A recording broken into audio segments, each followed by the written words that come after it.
the single-page path to independent communication.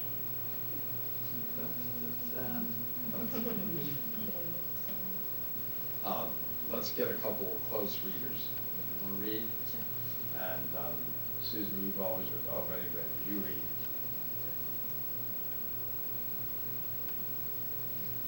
Student has good pragmatics, leading the staff to believe she can use a speech-generating device.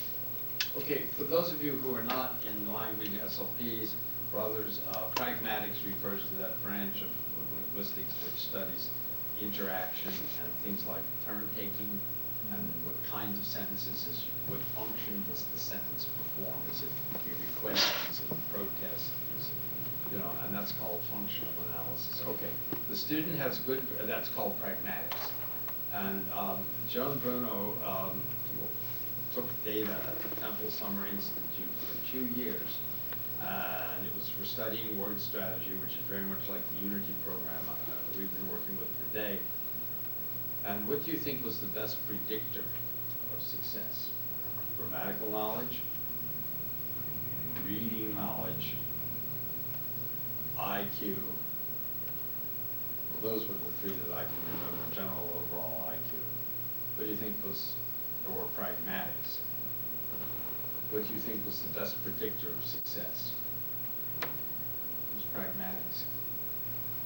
Guys who looked you in the eye and took turns interacting, learned the system. Almost all of them did. Right, but other guys who could read well, these would be guys who couldn't read and didn't have any grammatical skills.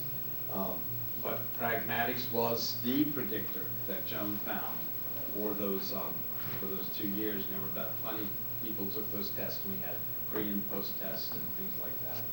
And by the way, each year a student got a prize for being the one who would make the most progress, and the prize was dinner with me, and which was kind of interesting because it was done in a quality court motel, Okay. All right. The student has good pragmatics, leading the staff to believe she could use a speech-generating device. Initial trial on single-page system successful. Staff is challenged by the complex appearance of the system. Ever seen that happen? And you see, that's we're going downhill from here. Staff teaches pronouns and basic verbs. Yeah, the staff have been persuaded to teach pronouns and basic verbs at least. Student begins to use the core vocabulary. Staff adds specialized vocabulary. Notice I put that as a down. That almost always happens. Student continues to use core vocabulary as MOU grows. What's mean length of utterance? Okay. Growth slows. The student is satisfied with basic communication. This almost always happens. Staff broadens students' environment. That's what should happen. Staff continues to challenge students with a broadened core vocabulary. Again, this is a should happen. Language skills assist in literacy. Okay, that's salvation, sort of, and that's what it can be, and it can be for a pretty wide range of people. We're now getting a lot of data about students with cognitive impairments and how they're doing. I don't have a lot of videotapes with me, but we're getting some pretty good videotapes too. But if there's a place here that you can write to for data on language performance for people with cognitive impairments, and it's www.AACITUTE.org.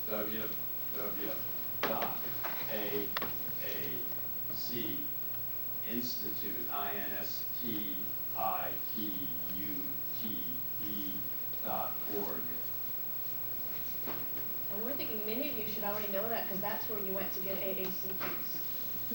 Yeah. That's where you went to get what? To download AAC keys in order to have your students do writing. Oh, yeah. Just go to printroom.com and hit the link. Okay. Yeah, really. Okay, and the person you might want to write to there is Katya Hill. and she'll interact with you. But they're getting a lot of data and tremendous amount of information that's used in the system by people with cognitive impairments. And it's not spectacular, but it's pretty sound stuff. I mean, what the students are doing with cognitive impairments is pretty sound stuff.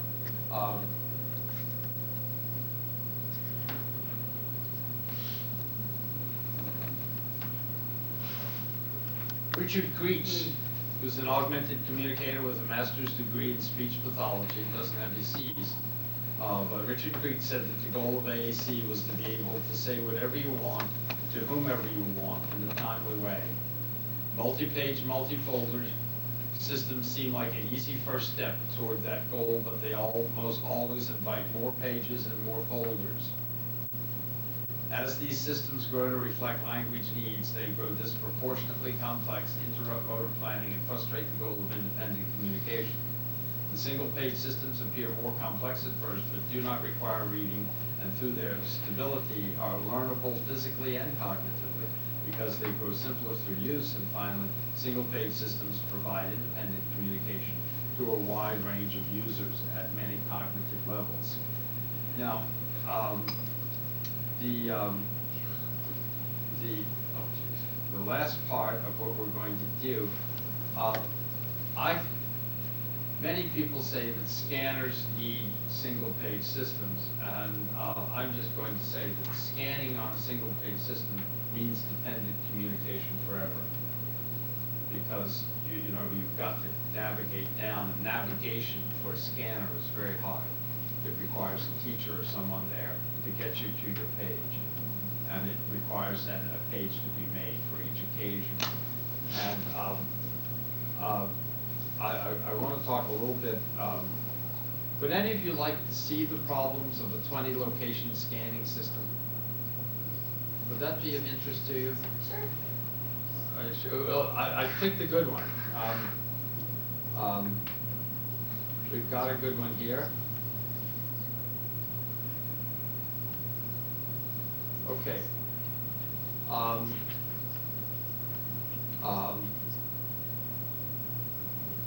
This is a study of saying no spinach on a scanning system. I picked Gateway 20 because Gateway has the richest vocabulary of any scanning of any of the multi-folder, multi-page systems out there. And where is spinach? Okay. This is what we've done is we've scanned through here, and what we wound up with was getting vegetable rather than spinach.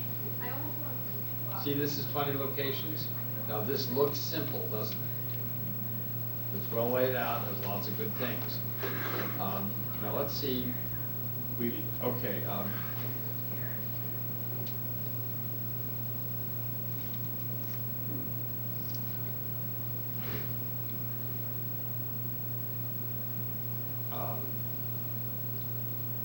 Well, we're going.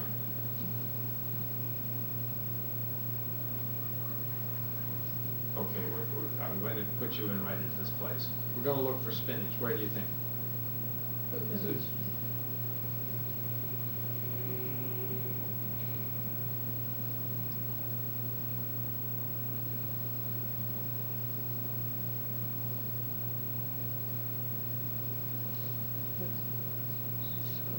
Vegetable.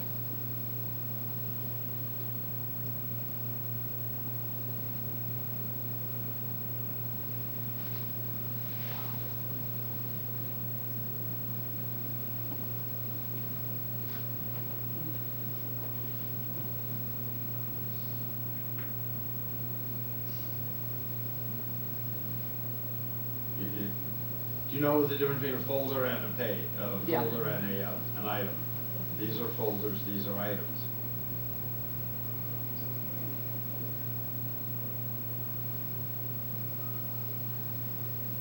Where is spinach? Well, let's take a look at the folders. It could be in activities, you think?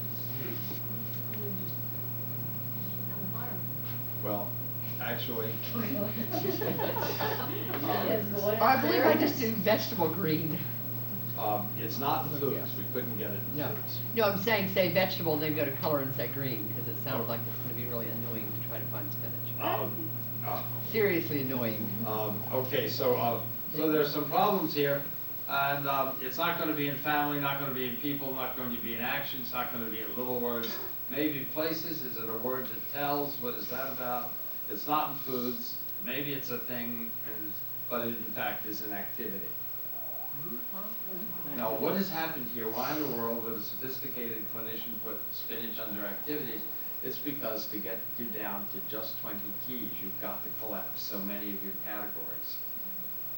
I mean, there's no other way around this. But You've that's got- true. I mean, are you guys like thinking about, do you have a 20 location in the fly? Because it is something that, you know, some of our kids with significant visual cognitive. Well, I mean, it's just hard. it makes it very Oh, it cognitively is difficult. such a huge, And I think this is often given to kids who are having cognitive problems. right. And I just want to show you how cognitively difficult this makes it. And I also don't want to criticize Gateway, because Gateway is a very elaborately, it's not schmatters, you know, this is very well done. And so strangely enough, it's in activities. Now, where in activities do you think it might be?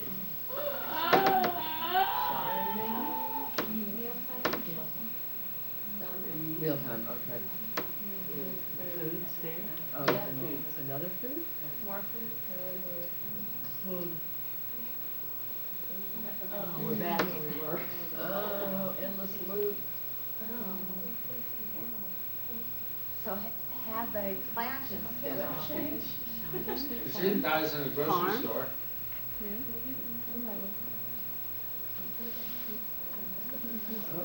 Yes, not. No shopping, no grocery shopping for you. would a non-reader be able to navigate this independently? You'd have to know words that tell or adjectives. I mean, you'd have to know a lot to.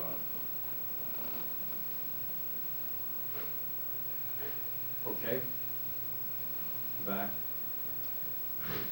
It's on the farm. On the farm? Because if you're only going to use 20 keys, it can only be in one of those places. Right, right, I mean, because if you put it in several places, you're not going to have any vocabulary at all. right. So there, it's going to be in the farm.